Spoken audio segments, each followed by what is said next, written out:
ऐसा समय बहुत कम आपको मिलेगा। इस समय का आप लोग सब लाभ प्राप्त करो।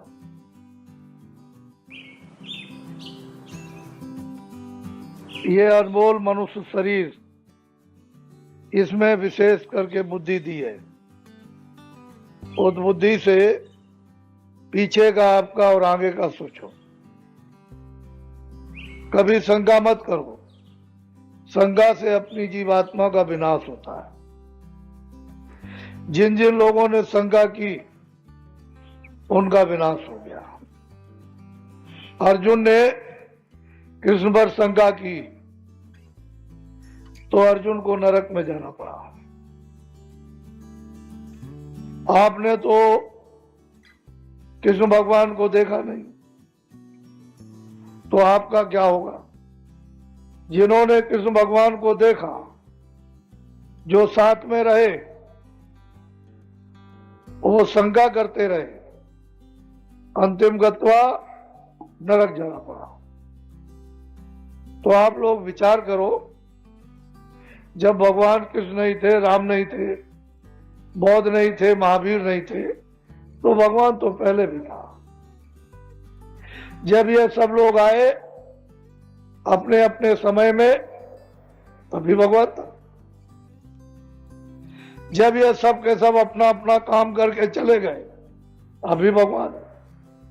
तो शंका क्यों करते हो?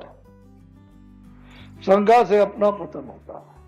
इसी शंकाओं ने तो मानव के चरित्र को खत्म कर दिया। पता नहीं प्यार कहां चला गया, सत्य किधर गया, न्याय किधर गया, दया कहां चली गई। शंका करने से मानो पशु हो गया। ऐसा शंका मत करो। जो भी महात्मा जब कभी भी आए हैं, उन्होंने कोई ऐसा काम नहीं किया जिससे आपकी कोई हानि हो। वो वही काम करते हैं जो सारी मानव आत्माओं का लाभ हो। तो आप लोग शंका करते हो। आपने अभी अपने देश की धार्मिक, द्वापर की, त्रेता की, सतयुग की किताबें नहीं पढ़ी है। माता के 101 बच्चे। तो आप ये समझना चाहिए कि जिसको 101 बच्चे, उसकी उम्र तो लंबी होगी। कोई मतलब है कि 100 बरस की, या मतलब है 200 बरस की लंबी उम्र होगी, तब तो 101। ये जानना तो चाहिए। तो वो बच्चे 101 एक ही काम करेंगे। कोई झाड़ू लगाएगा, कोई खेती का काम करेगा, कोई बढ़ई का काम करेगा, कोई धोबी का काम करेगा, तो कोई नाई का काम करेगा, कोई मास्टर बन जाएगा। वो तो सेवा है। माँ के एक ही बच्चे, अलग अलग सेवा हो रही है।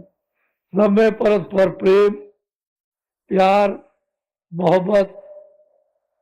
फिर जब कुछ समय के बाद जब आप कामों में उलझ गए, तो काम की जातियां बना ली। 2 ही जाति थी, एक सवर्ण थे, एक अवर्ण थे। अवर्ण कहते हैं सब अज्ञानी। जो अज्ञानी है वो अवर्ण है, जो ज्ञानी है वो सवर्ण है। उन अवर्ण को सवर्ण ज्ञान देते थे। परिवार का ज्ञान, समाज का ज्ञान, राजनीति ज्ञान, धर्मनीति ज्ञान। जब वो ज्ञान प्राप्त कर लेते थे तो वो सब सवर्ण हो जाते।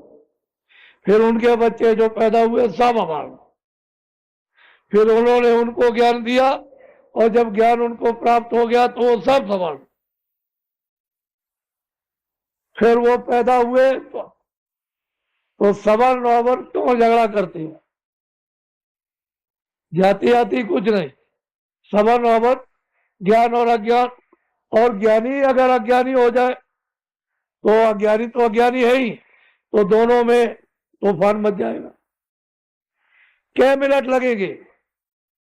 जब महाभारत हुआ उसके बाद यदुवंशी जब गए तो कितना समय लगा? 56 करोड़ यदुवंशी तुरंत। क्या देर लगी उसको? इतिहास को तो तुम पढ़ो कम से कम, तो ज्ञान अज्ञान इसी को जानने की जरूरत थी कि क्या ज्ञान है क्या क्या। ज्ञानी अज्ञान को दूर करते थे तो हम लोग सब परस्पर परिवार में समाज में मोहब्बत प्यार मान सम्मान से एक दूसरे की इज्जत सेवा दया मेहनत सब लोग एक दूसरे के काम आते। कोई तकलीफ नहीं थी। क्यों बीमारी होगी जब बुरा काम नहीं होगा, क्यों गरीबी होगी जब बुरा काम नहीं होगा। तो आप शंका में पड़ जाते। शंका मत करो। विष्णु भगवान के 1000 नाम या ऐसे कहो कि किताबें झूठी है। उन्हीं किताबों में लिखा है जिसमें 1000 नाम उसी में लिखा है कि भगवान के अनंतों नाम। तो आप शंका क्यों करते? सब लोग प्रेम से बोलो जय गुरुदेव, जय गुरुदेव, जय गुरुदेव नाम किसका, जय गुरुदेव नाम किसका, जय गुरुदेव नाम किसका। जब प्रभु के अनेकों नाम है तो नाम जगाया जाता है। जब सिद्ध किया जाएगा तो नाम जीवों के लिए लाभकारी होगा। जब तक जगाया और सिद्ध नहीं किया जाएगा तब तक वह नाम लाभ नहीं करेगा। अपनी अपनी जगह पर नाम तो सही है और अपने अपने वक्त के ठीक, लेकिन अब नाम जगाए। नाम सतयुग में, नाम त्रेता में, नाम द्वापर में, नाम कलयुग। जिन जिन लोगों ने जगाया वो मानव आत्माओं का उन्होंने लाभ दिया। नहीं जगाया तो कोई नाम लाभ नहीं होगा। तो आप तो अब एक प्रार्थना कर लो, अभी टाइम है। पहले मैं बोलूंगा, सब लोग एक साथ बोलना। आगे पीछे बच्चे बच्चियां नहीं बोलेगी। पहले मैं बोलूंगा उसके बाद सब एक साथ बोलना। कोई आगे पीछे बोले तो मिला लेना आवाज को, एक साथ बोलना। सतगुरु सतनाम तुमको लाखों प्रणाम।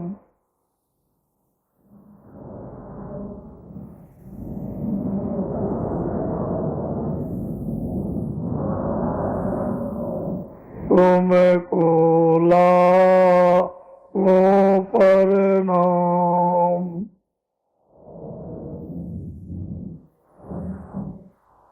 कोटिन सूरज चांद सितारे,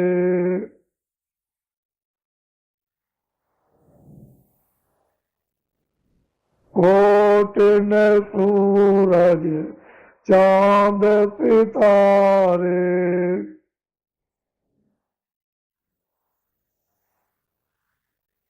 रोम रोम में करे उजारे,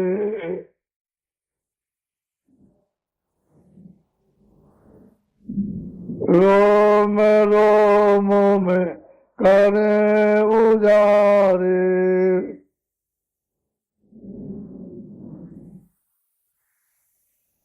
सतपुरुष करता तुमको लाखों प्रणाम।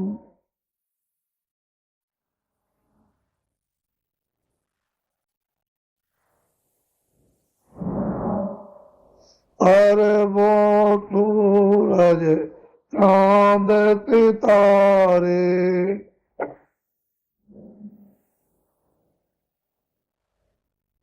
अरबों सूरज चांद सितारे,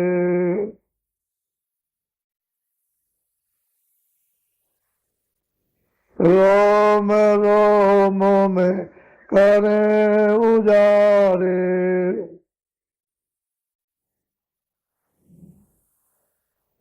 रोम रोम में करे उजारे,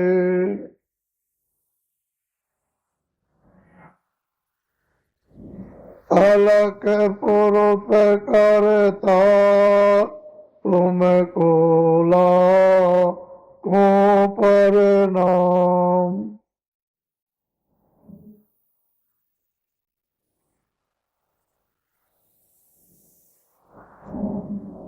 हर वो सूरज चांद सितारे,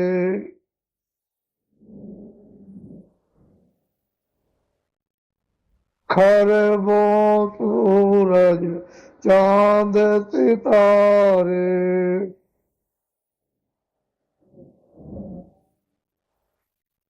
रोम रोम में करे उजारे,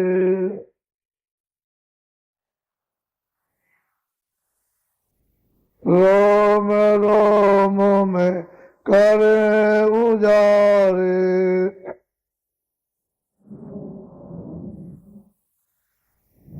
अगम पुरुष करता तुमको लाखों प्रणाम।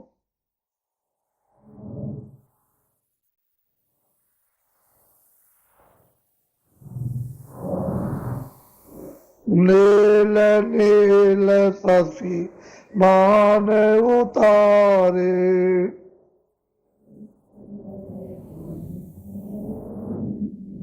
नील नील शशि मान उतारे,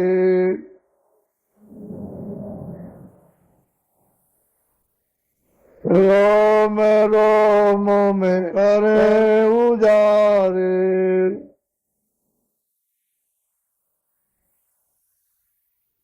रोम रोम में करे उजारे,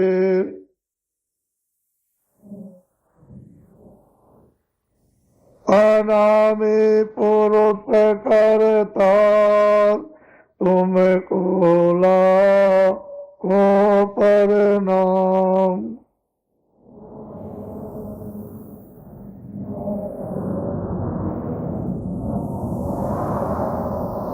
अनामी पुरुष करता तुमको लाखों प्रणाम।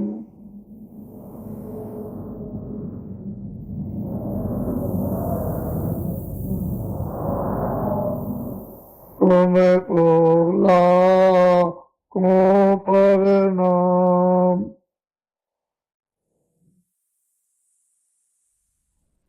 तुमको लाखों प्रणाम।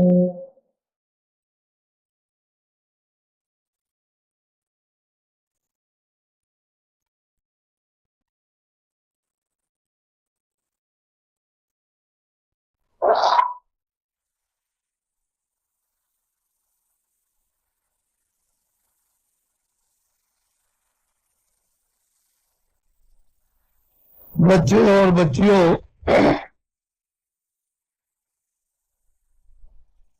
बहुत ही ध्यान से अपनी बुद्धि पर जोर देकर के सुनेंगे। ये जिस देश में आप रह रहे हो, ये आपका प्रदेश में आप बस्ती बसा रहे हो, धोखा होता है। आपकी सब मेहनत व्यर्थ, एक भी मेहनत आपके काम नहीं आई। ये अनमोल मनुष्य शरीर पूरे दिन के लिए उसने आपको दिया। ये उसकी बेशकीमती दी हुई धरोहर उसने पाक साफ, निर्मल और पवित्र दिया है। और उसने ये कहा कि कितने सतयुग, त्रेता, द्वापर, कलयुग बीत गए, अनेकों जन्मों युगों के पुण्य, सेवा, तपस्या का फल ये जो जमा हो गया है, अब की मैं तुमको ये अनमोल मनुष्य शरीर देता हूं। तुमको इस मनुष्य शरीर में ऊंचे स्थान पर, हाईएस्ट स्टेज पर मैं जीवात्मा को बैठाए देता हूं। अब की बार मेरे दिए हुए मकान के द्वारा तुम अपनी जीवात्मा को जगा लेना और इसको वापस घर में, अपने देश में, अपने घर में, अपने पिता के पास पहुंचा। मैं तुमको ये किराए पर, ये बेशकीमती जिसमें यानी अनमोल मकान, मनुष्य शरीर तुमको देता हूं। ये आपको किराए पर मिला है। अब आप यहां बस्ती बसा रहे हो तो आपकी मेहनत और धोखा हो जाए। तुमने इतनी मेहनत की है, काश्तकारों ने, दुकानदारों ने, दफ्तर वालों ने, हर मनुष्य ने, हर इंसान ने इतनी मेहनत की है, उसने जी तोड़कर कि हमको सुख मिल जाए, हमको शांति मिल जाए, हमको आराम मिल जाए, हमको आनंद मिल जाए, हमको मकान के द्वारा, हमको सामान के द्वारा, हमको खाने के द्वारा, हमको देखने के द्वारा, हमको सुनने के द्वारा, हमको बोलने के द्वारा मिल जाए। सोने चांदी इकट्ठा करने पर, राजपाट मिलने पर, ये वो मिलने पर, आपने जो मेहनत की है वो बहुत शरीर से कठिन मेहनत की, पर आपने कभी ये सोचा है कि मिला क्या आपको? दुख, तकलीफ, पीड़ा, दर्द, अशांति, झगड़ा, झूठ, छल, कपट, फरेब, बेईमानी, चोरी, हिंसा, कुदृष्टि, ये आपको ये चीजें मिली। इससे आपका जनजीवन परिवार में, समाज में, देश में अस्त व्यस्त और अशांत हो गया। तो ऐसा मालूम होता है कि आपकी मेहनत बेकार थी। जिस लक्ष्य और उद्देश्य के लिए जो आपने मेहनत की थी वो तो कुछ नहीं मिला। ऐसा क्यों हुआ कि आपने किसी फकीर, किसी महान आत्मा, जानकार से ये पूछ करके अगर मेहनत की होती, खेती की, दुकान की, दफ्तर की, और आपने मतलब यह है मजदूरी की, तो आपकी मेहनत सफल हो जाती। तो आपको शारीरिक, मानसिक, परिवार की, बच्चों की, ये आपको शांति, सुख, आराम और क्षणिक आनंद मिल जाता, वो सब चला गया आपका। तो आपको कोई मिला नहीं, आपने किसी से पूछा। पहले लोग पूछ करके मेहनत करते थे। तो मैं ये बताना चाहता हूं आपको कि ये जो कुछ दिखाई दे रहा है, दोनों आंखों से देख रहे हो, कान से सुन रहे हो, बुद्धि से विचार कर रहे हो, मन इनमें अपना संकल्प विकल्प कर रहा, चित्त निश्चय अनिश्चय, ये क्या है? ये छाया है। और ये क्या है जो देख रहे हो? ये पंच भौतिक है, छाया, यानी 5 तत्वों का ये शरीर है, ये भी छाया। इसमें कौन बैठा हुआ है? वो जीवात्मा और रूह, उसका नूर यानी भगवान का चेतन अंश इसमें बंद है। तो इसलिए इसको कहते हैं जड़ चेतन, जड़ और चेतन। और ये क्या है? ये छाया जड़, जड़ है। ये अमोलक मनुष्य शरीर जो आपको उसने थोड़े ही समय के लिए दिया है, तुम सारे विश्व का हीरा, सोना, चांदी थाली में लेकर के ऐसे आरती करो कि ये मैं तुम पे चढ़ा देता हूं, इसको खड़ा कर दो। तो ये हीरे जवाहरात इसको खड़ा नहीं कर सकते हैं। ये अनमोल मनुष्य शरीर जो आपको किराए पर, ये अमोलक है, बेशकीमती है। उसने धरोहर दी है कि तुम मेरे पवित्र हैं। इस मतलब यह है कि मकान से तुम जल्दी अपनी जीवात्मा को जगा के और उसको पहुंचा के अपना काम पूरा करो, खत्म करो, और मैं अपने मकान को वापस ले लूं, लेकिन साफ सुथरा देना, गंदा मत देना। तो आप लोगों ने उसके मकान को गंदा कर, कूड़ा कचरा, झूठ, छल, कपट, पाप, निर्दयता, हिंसा, ये आपने घर में, बच्चों में, जानवरों में, इसमें उसमें साफ करके अब दुर्गंध मार रहा। तो बताओ आप किससे आप भगवान की याद करोगे? क्योंकि मन भी गंदा, बुद्धि भी गंदी, चित्त भी गंदा, और अंतःकरण भी गंदा, जीवात्मा भी गंदी, आंख भी गंदी, कान भी गंदे, जबान भी ये सब आपका रोम रोम गंदा। तो ये बताओ ये क्या है? किराए का मकान। ये जड़ है, छाया। तो आप किसकी पूजा करते हो? किससे? मन से, बुद्धि से, और फिर उसके बाद में चित्त से, हाथ से, पैर से, आंख से, कान से, जबान से। तो ये क्या है? जड़। ये चेतन नहीं, जड़ है। तो वो स्वीकार कर लेगा पूजा। ये जो इबादत करते हो तो ये वो कबूल करेगा?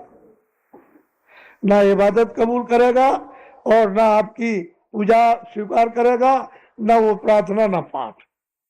ये इसके अंदर जो जीवात्मा, जो चेतन, जो भगवान का अंश यानी खुदा का नूर यानी रूह जो इसमें बंद है, उसका अगर भेद आप जान लो तो वो चेतन है।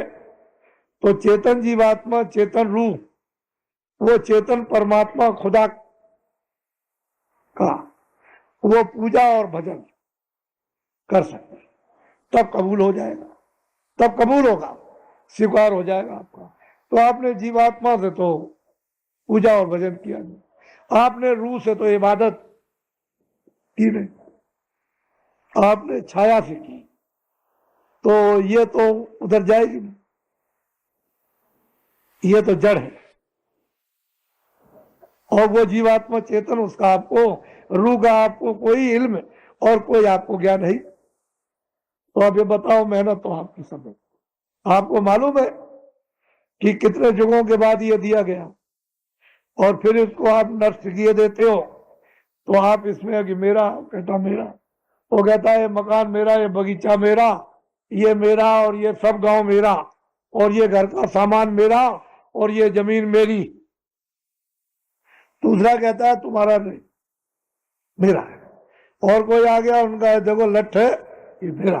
तो उसमें काम, क्रोध, लोभ, मोह, अहंकार, ये कौन है? भूत, शैतान, ये चांडाल है।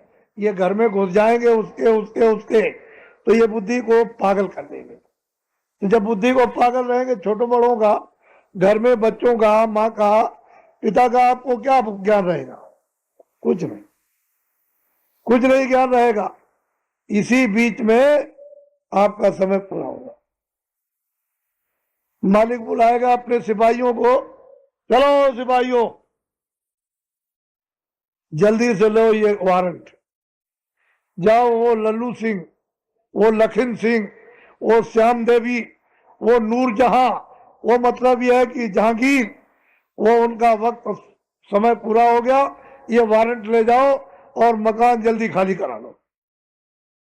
तो जैसे ही उनकी आवाज सुनेंगे, बात इतनी तेज और डरावनी आवाज, खतरनाक, कि बस सुनते ही रोम रोम एकदम कब्बा मां, आंखें अंधी और कान बहरे और जबान बंद और बुद्धि पान, बस बट से जमीन पर गिर जाओगे। क्या देर लगेगी? बैठे हो, खड़े हो, चल रहे, कुछ नहीं, फट गिरोगे और एकदम से सीधा आकर के दबा लेंगे। कह लगे देखो ये मालिक का हुक्म हो गया, मकान अभी खाली कर दो। उनको क्या तैयार है? क्या करेंगे? मन को, बुद्धि को, चित्त को, प्राणों को और जीवात्मा को यानी रूह को इस जिस्म से, इस मनुष्य मकान से किराए के फौरन क्षणों में निकाल बाहर कर देंगे। ये आपका जमीन पर गिर जाए। अब आप इसी को समझ लो, ये गिर गया, अब ये जड़ है।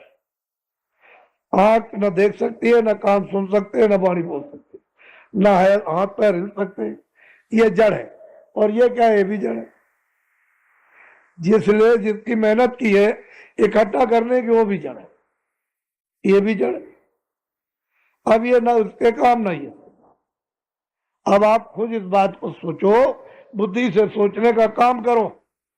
मैं आपको ज्ञान दे रहा हूं, आप खेती करो, दुकान करो, दफ्तर का काम पहले करो, मजदूरी करो, बच्चों की सेवा आप पहले करो, आए गए का सत्कार करो, जो कुछ भी ले आओ, खाना खाओ, कपड़े पहनो, अच्छे से अच्छे हो दबाओ, और इस शरीर को निरोगी रखो। समझ लो उसको अच्छी तरह। इसलिए निरोगी रखो कि इसमें जीवात्मा बैठी है, उसे जगाना। अगर रोग ग्रस्त हो जाएगी तो आप जीवात्मा को जगा नहीं सकते, तो उसको जगाना है। कोई खाना मना नहीं कर रहा है, खेती दुकान दफ्तर का काम कोई मना नहीं, बाल बच्चों की सेवा मना नहीं। इतना आपको जानना है कि ये जो मेहनत करके जमा किया, ये इसके लिए, ये इस किराए के मकान मनुष्य शरीर के लिए जो अनमोल है, इसके ये सामान जीवात्मा के जरा सा भी, जर्रे भर भी काम में नहीं आएगा। तो ये बताओ कि ये तो ये पड़ा ये, और नफरत हो गई बाल बच्चों को सबको, तो कपड़ा डाल दिया और फौरन ले चले उठा करके, उधर हिंदुओं ने जला दिया, मुसलमानों ने गाड़ दिया। बस ये आपकी मंजिल। अब आपको ये सोचने की जरूरत है कि ये बताओ जीवात्मा के लिए क्या किया। अरे भाई वो निकाल दी गई, उसके लिए आपने क्या किया?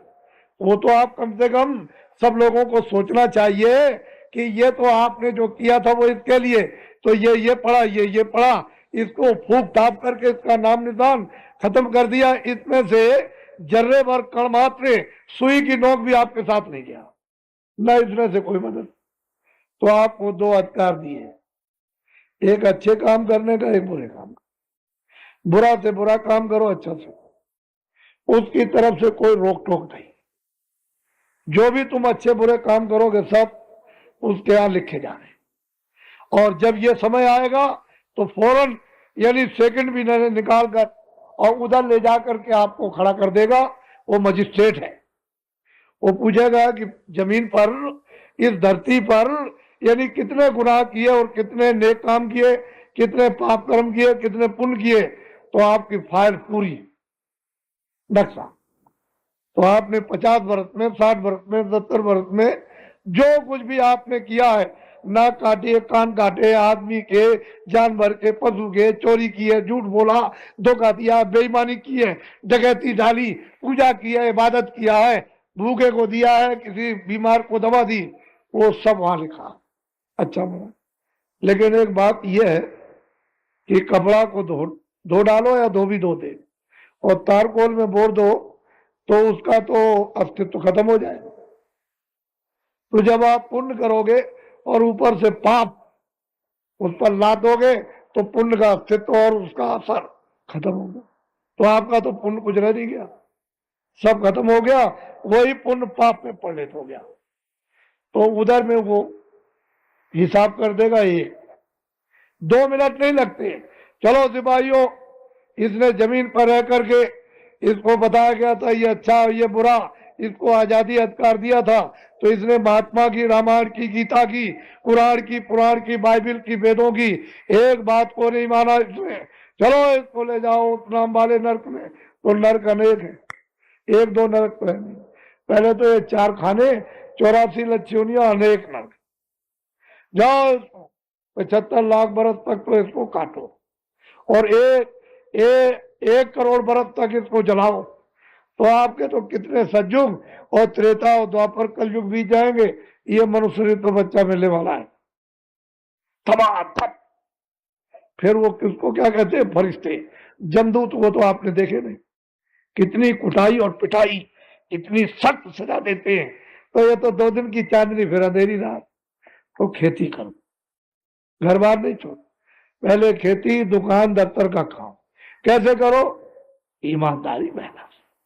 अब समझ लो, जो अभी तक किया है वो तो किया, उसकी माफी करा लो। ईमानदारी मेहनत घर में, पति और पत्नी में, पिता पुत्र में, भाइयों भाइयों में, दफ्तर में, दुकान में और खेती में। मान लो ईमानदारी मेहनत, तुम मेहनत करते हो तो उसका मुनाफा ले लो। एक मन में 20 रुपए लेना, तो निश्चित निर्धारित कर दो कि मुझे एक मन में, यानी मतलब यह है कि 20 रुपए लेना है, मुझे खराब नहीं देना, अपनी मेहनत की मजदूरी लेनी। 20 रुपए मुनाफा का बाल बच्चों के लिए, यानी सेवा के लिए, आप ये ईमानदारी आप। लेकिन आपने खराब मिला दिया और 50 ले लिए, ये बेईमानी। तो कहते हैं खेती करो, दुकान करो, दफ्तर का काम आओ, ईमानदारी मेहनत से, शाम को बचो। कौन मना कर, कोई आपको फकीर बना ले रहा है? मैं तो कोई दरबार छोड़ाने थोड़ी रहा हूं, मैं तो ये बताने आओ तुमको रहना क्या, तो सेवा करो आए गए। फिर जब आपके पास कोई काम नहीं, तो जब चारपाई पे सोने जाओ तो सोने के पहले पढ़ना समय दे। मंदिर में 15 मिनट उसके तुम भगवान पर मुसलमान में नूरानी उस रूह से, उस मतलब यह है कि सच्चे खुदा की मुझे क्या बात, सीधा काम करो, थोड़ा क्यों करते हो। कलयुग में तो आसान सहज है, थोड़ा में, लेकिन तुम सज्जु को त्रेता द्वापर का साधन करो, कलयुग में मिलेगा कि कलयुग का तो जल्दी से मनुष्य मंदिर में जीवात्मा जाग जाए और अपना रास्ता पकड़। ये तो एक रास्ते से आई और एक रास्ते से तुमने आपको फल बताया। चलो भाई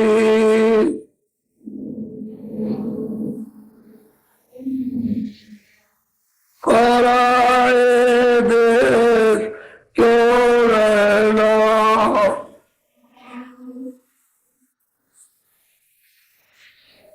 काल में अपना करो जाई,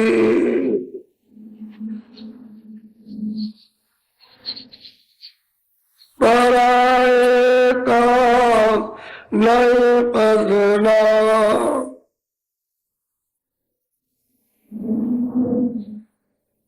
गुरु का नाम समाने चल,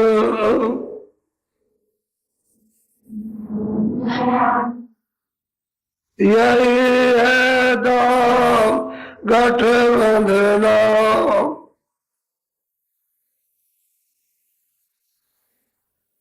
जगत का रंग सब मेला,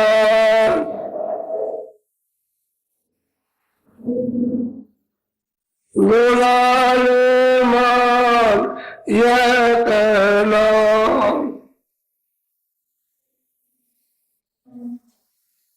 लोग संसार कोई दिन के,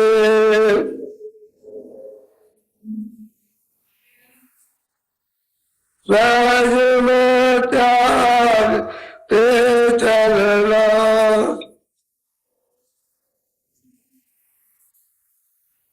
नारायण सतगुरु गहोदर कर,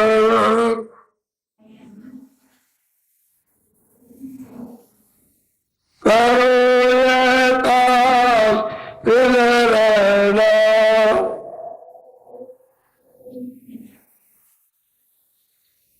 सूरत मन थाम अवगत में,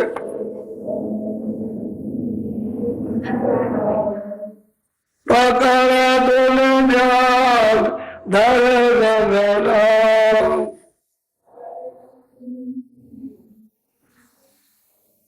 भले तुम जान में बारी,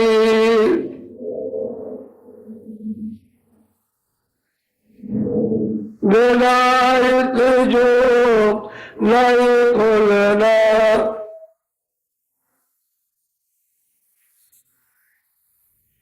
दान अपने चलो भाई,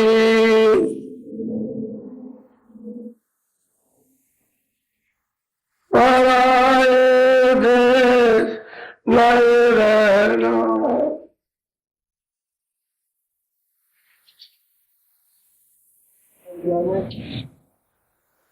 घर जाने का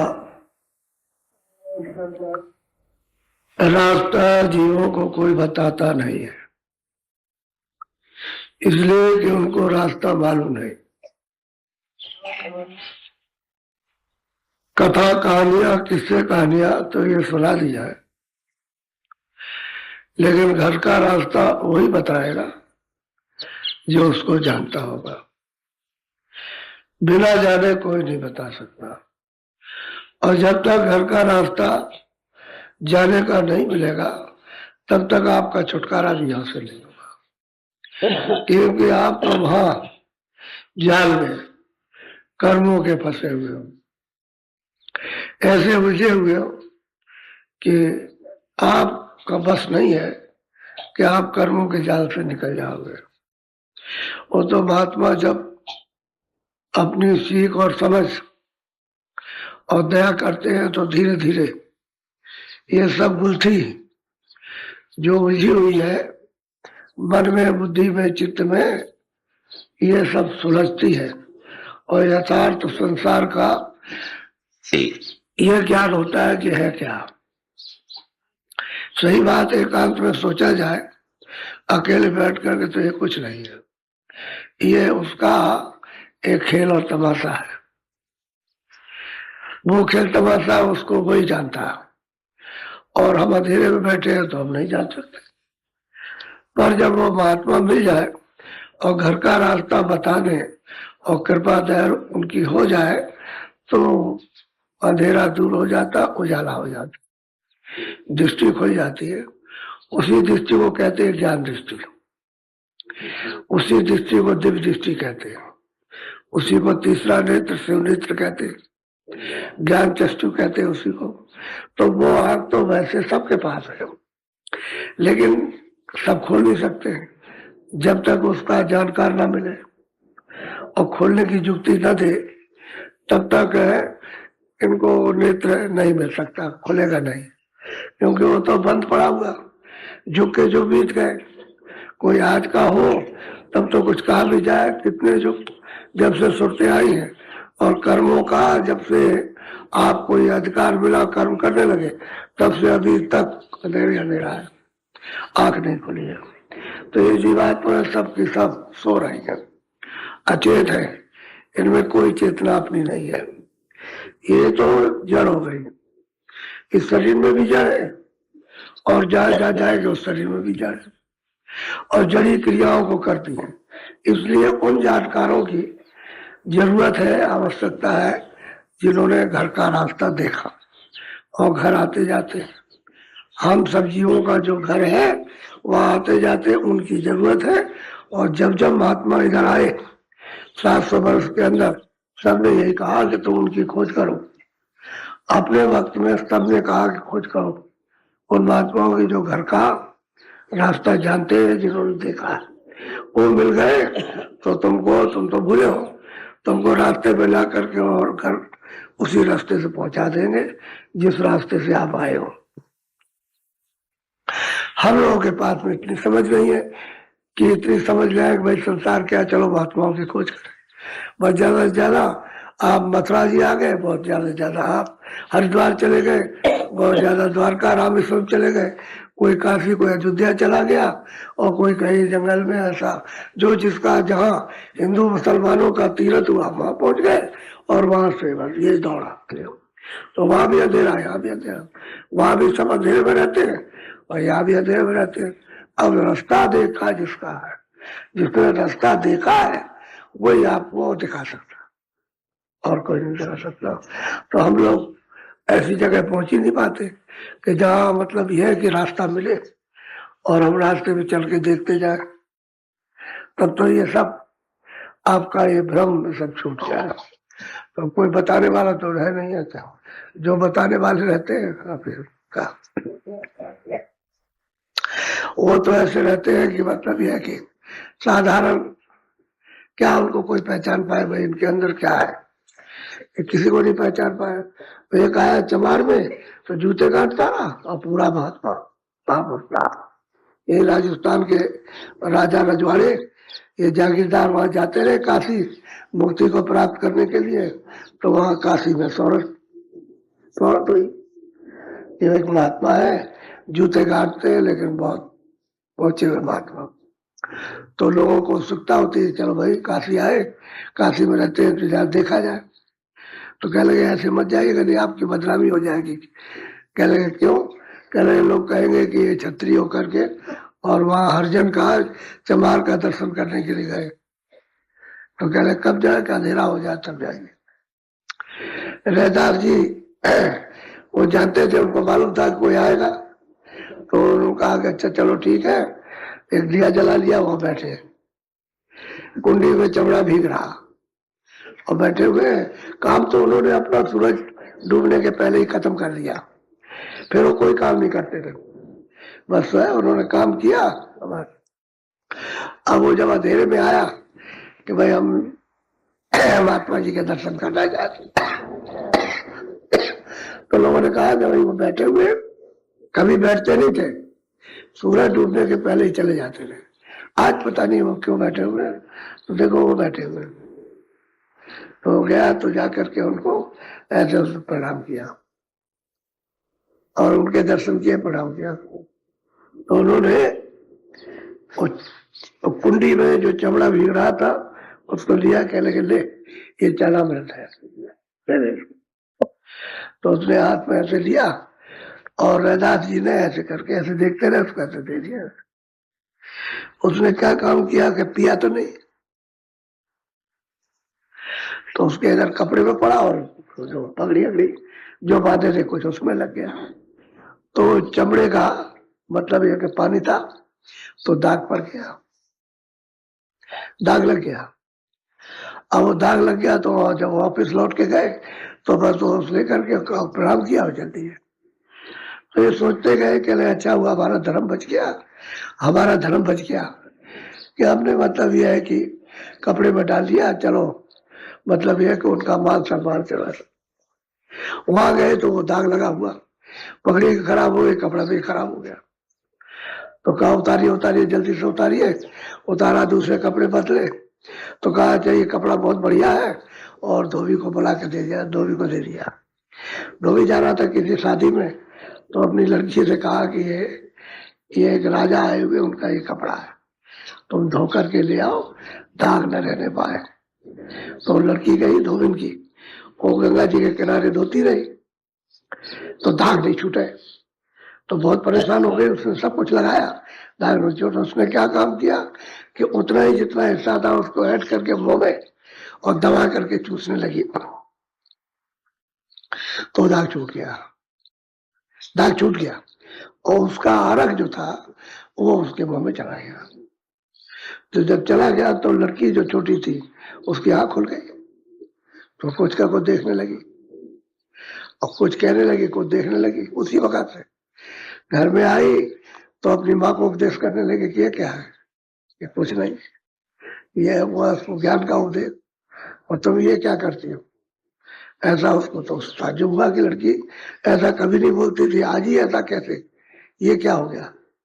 तो उपदेश करने लगी तो धीरे धीरे बात फैली, तो लोग आने लगे उसके पास में, तो उपदेश करे बैठ के। अब उसको तो मतलब यह है कि अब उसको दूसरा ज्ञान हुआ, आत्म ज्ञान हुआ, उसको आंख खुल गई। तो जिसकी आंख खुल जाए वो तो परम सौभाग्य, उसकी बड़ी शोहरत हुई। राजा के कान में भी बात कही कि एक लड़की को ज्ञान प्राप्त हो गया। तो उसने कहा भाई चलो देखा जाए, उसको भी देखा जाए। अब यहाँ पर आए तो वो भी पता चला कि वो भी धोबिन की लड़की, वो तो चवार के, वो धोबिन कपड़े धोने वाला का। तो वहां गए, उसके पास में उपदेश करने लगी कि आपकी बड़ी मेहरबानी, बड़ी आपकी कृपा हो गई, आपकी दया हो गई, आपकी वजह से तो मुझको ये ज्ञान प्राप्त हुआ। तो पूछा उसने कि भाई ये तुमको कैसे ज्ञान प्राप्त हुआ, तो उन्होंने बताया कि वो चरणामृत तो मतलब ये आपको दिया गया था, लेकिन आपने उसका तिरस्कार किया, अपमान कर दिया, आपने उसको पिया नहीं और ऊपर डाल दिया। आप तो ये समझते थे कि चमड़ा का पानी है, और ये चमड़े का पानी नहीं था, चरणामृत था, उन्होंने दिया था। तो वो कपड़ा जो आपने धोने को दिया, बाप तो चला गया उधर, हमको दे गया, हमने इसको धोया और मुंह में इसको डाल के कपड़े को चूसा, तो और चला गया हमारे यहाँ। ये तुमको न मिलकर, समझ गया, बाप को न मिलकर हमको मिल गया, ये बड़ा सौभाग्य तुम्हारे काम। अगर तुम वहां पी लेते तो तुम्हारा काम हो जाता, तुमने तो उसको पिया नहीं, निरादर कर दिया और चले आए। अब उनको ये बात बड़ी चोट लगी कि एक हम धोबिन को तो ज्ञान प्राप्त हो गया, हम रह गए वैसे। तो फिर तैयार होकर के फिर गए तो रैदास जी उस दिन फिर बैठे रह गए, नहीं गए बंद करके, उनका तो आता होगा फिर तो उसको जवाब तो देना ही है। तो बैठे रहे तो लोगों ने कहा कि भाई वैसे चले जाते थे, वो देखो बैठे हुए दिया जलाए हुए। वो उनको पहले तो ऐसे प्रणाम किया था, सिर रख करके प्रणाम किया, जमीन पर सिर रख करके प्रणाम किया राजा ने, जमीन पर उनके सामने वो बैठे थे, यहाँ सिर रखा प्रणाम, और हाथ जोड़ करके खड़ा हुआ, तो चुपचाप बैठे रहे, कुछ नहीं बोले, कुछ नहीं बोले। तो बोला, राजा बोला, कह लगे कि ये हमको दे दीजिए चरण, ये। तो उन्होंने उत्तर दिया कि बेटा अब ये नहीं मिलेगा, अब तो कमाई करनी पड़ेगी। पहले तो दया का था, अब कमाई से पर, अब कमाई करनी पड़ेगी, कमाई, अब मेहनत करनी पड़ेगी। तो महात्माओं का जो ये समझते हैं कि जवार है, ये धोबी है, ये मतलब यही है, ये इस जात का है, इस जात में अगर पड़ गए तो आपको कुछ नहीं मिल सकता। वो कहते हैं जात पात पूछे नहीं कोई, हर का वजह तो हर का हो, वहां जात आत कुछ नहीं होती, वो तो परम ज्ञान है, वो प्राप्त जिसको हो जाए, मतलब ये वह जात पात क्या चीज है, वो जात के बंधन में नहीं पड़ती। तो असल में लोग जो है वो किसी को जान ही नहीं पाते कि कौन है बगल में, समझ गया, वो तो पुराना लकीर के फकीर। अब घर में कोई पैदा हो गया, किसी को कोई चीज मिल गई, समझ गया, उसने प्राप्त कर लिया, तो मतलब पीछे घर वाला नहीं जान सकता, वो तो यही है। हमारे स्वामी जी महाराज के पास यानी गांव में लोग रहते थे, गांव के लोग नहीं जा सकते, ये कहते थे कि इनके पास दूर दूर के लोग आते हैं, लेकिन पता नहीं क्या दूर के लोग आते हैं, और गांव के लोग वहीं रहे, वो नहीं जा सकते। यानी मैं अपने गुरु जी महाराज की बात बताता हूँ कि उनके पास और लोग बाहर के आए, वहां आए, 2 दिन रहे, 4 दिन रहे, और रह करके सत्संग सुने, और मतलब ये सब सब हो, और चले जाओ, गांव के लोग कुछ नहीं जाने, वो अंधेरे में रह गए। तो असल में बात यह है कि नहीं जान सकते, किसी को मालूम हो सकता है कि कौन है। तो जो पास का रहने वाला उससे नहीं तो दूर के आप कैसे जान लेंगे, जिसको आपने पहले कभी नहीं देखा। इसलिए सत्संग खोज करते रहोगे, और तीर्थ पे जाकर के यही खोज करना चाहिए, और कोई खोज नहीं, स्नान नहीं है, नहीं भाई कोई मिल जाए, और सत्संग सत्संग वगैरह को दूसरा कोई जल नहीं है, सत्संग ही जल है, वही सत्संग ही साफ करेगा, और सत्संग नहीं मिलेगा तो जल में तो सब नहाते हैं, वही मछली भी है उसी जल में, कछुए भी रहते हैं, मगर ये भी रहता है, और जीव जंतु भी रहते हैं उसी जल में, रोज स्नान करते हैं, उनको मुक्ति नहीं मिलती, तो आदमी कैसे मिल जाएगी, कैसे मिलेगी, ये तो मोटी सी बात है। जब उनको नहीं मिल रही है, उसी में रह रहे हैं 24 घंटे, आप तो फिर कभी कभी जाते हैं, तो आपने समझ लिया कि इस जल से मुझको मुक्ति मिल जाएगी, और ये कहाँ रह जाएंगे, उनको नहीं मिलती बेचारों। तो जल से नहीं, वो महापुरुषों के पास जल है, उनके पास में अमृत जल है, उससे लोगों को मिलती छुटकारा होता है, और सत्संग नहीं मिलेगा कुछ नहीं, चाहे कितने बार दौड़ के जाओ, अंधेरे में रहोगे, उजाला कभी होगा ही नहीं, और सत्संग मिल जाएगा तब काम बनेगा। इसलिए समझदारी से, विवेक से सत्संग को सुनना, करना, वो तो जिसके पास जो चीज होगी आएगी, जो चीज होगा वही बोलेगा, दूसरी बात और कुछ नहीं, समझे? और जिधर जाता होगा उधर ही ले जाएगा, सीधी बात यह है। और जिधर नहीं जाता उधर कैसे बगैर अनजाने ले जाएगा, जो तो संसार में जो फंसाने वाले खुद फंसे उसी में फंसा देते, अब उसी में वो भी फंसे, उसी में आपको फंसे, और महापुरुष में लेकर कह लेंगे कुछ नहीं, छोड़ो इसको, ये कुछ नहीं है, तो पहले बहुत करते आए और बहुत किया, उसका कुछ फल नहीं मिला, ये रास्ता है, यहाँ से चलो ऊपर, आंखों के ऊपर से रास्ता जाता है, इन्हीं आंखों के ऊपर से रास्ता जाए, क्योंकि वहां सूरत बैठी है, उसी के ऊपर से जाता रहा, उसी रास्ते को पकड़ना। तो वहां उस रास्ते पर नाम आ रहा, आवाज आ रही है, बाजा बज रहा वहां ले जाने के लिए, उस बाजे को, उस नाम को, उस शब्द को, उस आवाज को सुनो, पकड़ो और चल पड़ो, तो जल ले जाने वाला। तो ले जाने के लिए रेलगाड़ी, नाम की रेलगाड़ी रखी है, उसमें सवार हो और चल देंगे वो। अब ये घटका भेद, अंतर का भेद कोई जानता नहीं, सब बाहर मुखी है, इंद्रियों के जाल में इंद्रियों का वही क्षणिक रस, यहाँ देख लो, वहां देख लो, बस यही, ये खा लो, वो पी लो, वो इसी में रहते हैं, बाकी बाहर अंदर का कुछ नहीं। बाहर मनोरंजन तो हो गया इंद्रियों का, लेकिन अंदर में जीवात्मा को सूरत को कुछ भी नहीं मिला। बोलो।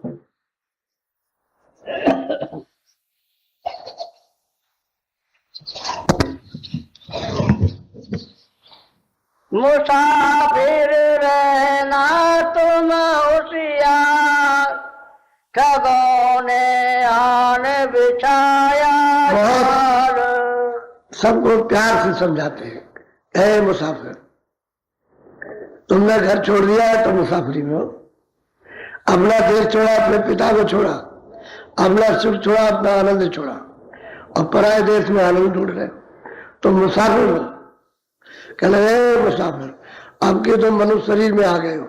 ये पंच भौतिक शरीर है, पांचों तत्वों का ये अनमोल है।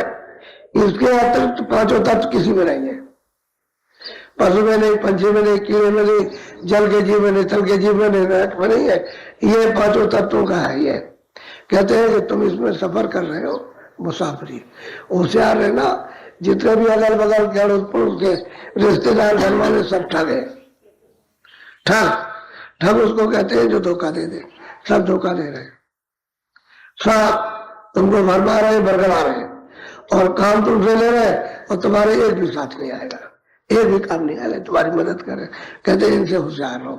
सबसे तुम्हारी सब जमा, जितनी भी है पूंजी तुम्हारी, सब घसीट लेंगे। और पूंजी क्या है? सौसों की पूंजी। इसको खर्च कर ले, इसमें लगा लेंगे और मतलब ये अगर तुमको ठग लेंगे, जो बाहर का हमारा लाभ होगा उसको ले लेंगे, तो रोते रह जाओगे। एक तो उसमें फंसे थे और दूसरा ये है कि तुमने मतलब अपनी और पूंजी कमा दी तो ये भी सब उसी में लगा दिया। तो श्वासों की जो पूंजी मालिक को प्राप्त करने के लिए आपको दी गई, वो आपने इसमें खत्म कर दिया। आपके पास लूट गए, दोनों तरफ से गए, संसार से भी लूटे गए और परिवार से भी लूट गए। तो कहले होशियार रहो, मुसाफिर यात्रा करो, होशियारी से करो। ठगों ने चारों तरफ से जाल बचाया। आज त्योहार बन गए, कोई कल बन गया, कोई कब बन गया। मैं तेरा हूं दुश्मन हो गया, वो कहते हैं मैं तेरा हूं, मैं तेरा नहीं हूं, अभी तक तेरा राम नहीं हूं, ऐसा लोग कहते हैं। अब यह अमूमन प्रचलन हो गया कि लड़कियों की शादी होती है तो जरा से भी कोई बात कह दी, बस तुमने मतलब दहेज मांगा था और चली गई लड़की पिता के यहाँ, वह दरख्वास्त दिलवा दी पुलिस थाने में, कह इसने दहेज मांगा था, हमको तकलीफ है बस। अब बाप नाराज तो मतलब लड़की नाराज, तो रिश्तेदार आए तो इधर से नाराज, तो और तुम्हारी सौसों की पूंजी इस उलझन में लग गई। ठग वाले ठग ले गए और तुमको लूट लिया, कुछ नहीं करने दिया, आप तो रोते चलाते क्या हो गया, क्या हो गया। ऐसी किस बात की? अब ये कम हो गया, एक तरह का प्रचार हो गया। ये पहले ऐसा नहीं था। आज के 50 साल की बात नहीं थी, ये बात नहीं थी। सब लोग रहते थे प्रेम प्यार से। अब घर में और मतलब ये कोई बात हो जाए वो तो थोड़ी बहुत कह सुन करके बात खत्म। अब ये लोग जारी दुश्मन हो गए, तो ये हाल हो गया असल में। सब टलों ने कोई किसी का नहीं। तुम कहोगे अभी देखो कल आज आया था और कह रहा कि हमको लड़के ने निकाल दिया और लड़का हमको मारते। अब तुमने लड़कों को ऐसा बनाया नहीं, तुमको क्यों मारते लड़के? अब वो लड़के मारते लड़कों को, लड़के उनके काम नहीं आते। अब वो परेशान बेचारा रो रहा चिल्ला रहा। अब बाप भी देखिए ठगे, अब ठग लिया मतलब ये। तुम समझते थे लड़के मेरे सब कुछ और कोई नहीं है। अब लड़के तुमको कुछ नहीं समझते तो कहते हमारे लड़के अब नहीं। अब रो रहे चिल्ला रहे तो ठग है ये। अपने जिसका जो कर्जा लिया आकर के बैठ जाएंगे और फट से ठग लेंगे। अब तुम रोते रह जाओगे। अब तुमसे कहोगे भजन करो तो नहीं करोगे, तो ठग लिया। लड़का मेरा था और मतलब ले गया और मेरे काम नहीं आया, और उसमें बस उसी चिंता में बस तुम कमजोर हो जाओगे, सब बुढ़े हो जाओगे, बस मर जाओगे, चले जाओ। तो कहते हैं कि नरदेही तुमने पाई है तुम होशियार रहना। यहाँ सब जगह पर रास्ते में अगल में बगल में ये सब ठग बैठे हुए तुमको लूट लेंगे। तुम रोते रह जाओगे और कोई तुम्हारी सहायता नहीं करेगा। बोलो अकेले मत जाना इस राह, गुरु बिन नहीं होगा। कहते हैं कि किसी गुरु को साथ में वो सचेत कर देगा, होशियार कर देगा, मगर गुरु के अकेले मत जाना, अकेले मत चले जाना, क्योंकि वहां तुम्हारा निर्वाह नहीं होगा, तुम्हारी वहां बचत नहीं होगी, तुम्हारी कोई सहायता नहीं करे। गुरु को साथ रखोगे तो तुम्हारा काम बन जाएगा, तो उनसे होशियार होगे, फिर धोखा नहीं खाओगे। धोखा तो दोगे ही नहीं, लेकिन धोखा नहीं खाओगे तुमको कोई ठग नहीं सकता, क्योंकि गुरु का प्यारा बन जाएगा। काम कर दिया और उसके प्यार में है। समझे? सेवा कर दी, उसके प्यार में उसको कोई ठग नहीं सकता। और जो गुरु की तरफ से हटे तो बस जगह जगह बैठे हुए ठग लेंगे। गुरु बगैर कोई बचाने वाला नहीं है। तो कहते हैं होशियार हो जाओ। अभी तक तो तुम इसमें रो रहे हो, चिल्ला रहे हो, और अब होशियार हो जाओ। जो बचा है समय उसमें थोड़ा सा भजन कर लो, जिससे अपनी सूरत का छुटकारा हो जाए। बोलो। जमा सब लेंगे तेरी शील, करेंगे तुझको अपना। सबसे बड़ी बात तो यह है कि पापों की पूंजी तेरे पास जो बाकी रह गई है, जो नाक पे मोते से गलती है, वो बाकी पूंजी जो जमा है वो तेरी सब खर्च करा लेंगे इसी उधेरे में, चिंता में, मोह में, ममता में, क्रोध में, आसक्ति में, इसमें, मार में, दाल में, सब तेरी जमा ये भी खींच लेंगे, सब खत्म कर देंगे, लूट लेंगे। तो तुम अपनी उसी पूंजी से भगवान का थोड़ा भजन भी कर लेता, तो वो तो तूने भजन किया नहीं, उसमें लग गया। अब वो कोई साथ देने वाले नहीं। अच्छा, यहाँ तो देंगे नहीं साथ, और जब शरीर छोड़ के जब तुमको निकाल के ले चलेंगे, कोई साथ जाएगा नहीं, कोई नहीं जाएगा साथ। बहुत ज्यादा वो तो घर में बदबू हो जाएगी, इसलिए तुम मरघट तक ले जाते हो। नहीं, अगर इसकी बदबू तुम न रहे, ये घड़ी में वहीं पर दबा देंगे, वही छोड़ देंगे। ये काम नहीं आने वाले कोई नहीं। तो वहां संस्कार क्या रहते हैं, गांव वाले कहेंगे अपने बाप को या इसको वहां तक नहीं पहुंचा सके संस्कार के लिए, तो लोकाचार के लिए वहां ले जाते हैं और जला जुलू के खत्म कर देते। फिर भी जोर से बोलते हैं कि देख आप कभी मत आना, मतलब है भूत बन करके घर में, अब उसी संसार ही में रहना। आप इतना मतलब उससे घृणा हो जाती है। और तिलांजलि देते हैं कि कभी भी सब्र मत आना, और कभी अगर किसी को दिखाई दे गया तो उसके लिए उपाय करते हैं, ओझा बुलाते और कहते हैं इसको निकालो, घर से निकाल दो, ये घर में दोबारा ना आने पाया। तो बताओ, वही घर में रहा, सूरत वही है, मन वही है, बुद्धि वही है, चित्त वही है, और उसको कहते हैं कि निकालो इसको यहाँ पे। अरे तुमको तो उससे प्यार करना चाहिए था, घर में आ गया, लेकिन कोई किसी का नहीं। कहते सब तेरी जमा, और जो पैसा आता बाहर का सारी लेकर वो तो तेरा लूटी ले जाएंगे, लेकिन ये जमा है, असली पूंजी ये है जो श्वासों की बाकी रह गई, जिससे तुझको भजन करना था वो तेरी लूट लेंगे, और तेरे पास कुछ नहीं रहेगा, वो सब खर्च हो जाएगी। वो तो गई, बाहर का सामान तो चले गया, अंदर की पूंजी भी गई। अब क्या करेगा, बोलो। ठगों ने रोका सब संसार, गुरु बिन पड़ गई सब पर धार। गुरु के बिना सब पर मार पड़ गई और सब संसार को लूट लिया, ठगों ने सबको लूट लिया। बस इसी में मोह में, किसी में ममता में, किसी में इसमें, किसी को उसमें, किसी लेने में, किसी को देने में, सबको लूट लिया। क्योंकि वहां गुरु तो रहे नहीं।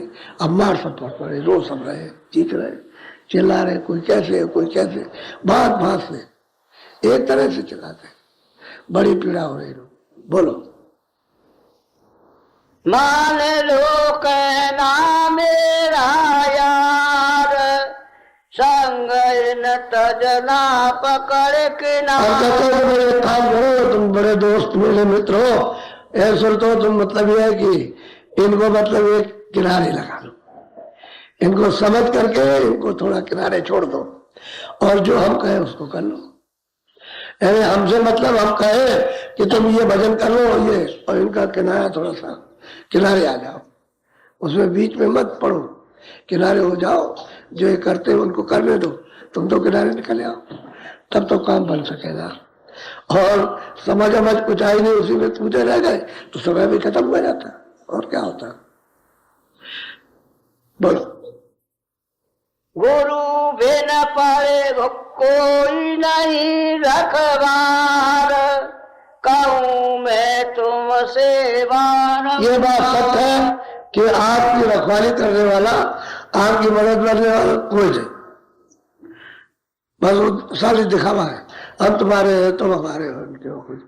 अभी हम जाने लगे कोई रखवाली कोई काम नहीं। एक मुसीबत में आदमी फंस जाता है तो कोई आदमी कहता है भाई मेरी मदद कर दो, कहता है हमको ये काम है, हमको वो काम, हमको वो काम, हमको वो काम, वो जाता है मदद करने में। तो बाहर से भी और अंदर से कौन मदद करेगा? अब गुरु अगर मिल जाते तो अंदर भी मदद करते, बाहर भी करते, और बाहर की भी मदद, अंदर की, दोनों गई। और लूटने वालों ने, ठगों ने तो लूट लिया। और वो चाहे घर वाला हो, चाहे वो जवाई हो, चाहे मतलब ये है कि और कोई हो, वो धोखा उनको दे करके और लूट के चला जाता। अब रोते रहते हैं कि हमारा ले गया, हमारा लड़की भी ले गया, हमारा धन भी ले गया, हमारा भी ले गया। अब रोते हैं, सब चिल्लाते हैं, कोई किसी का नहीं। सबको अच्छी तरह से विचार करके देखो, गुरु के चरण पकड़ लो, ये सार है। और चरण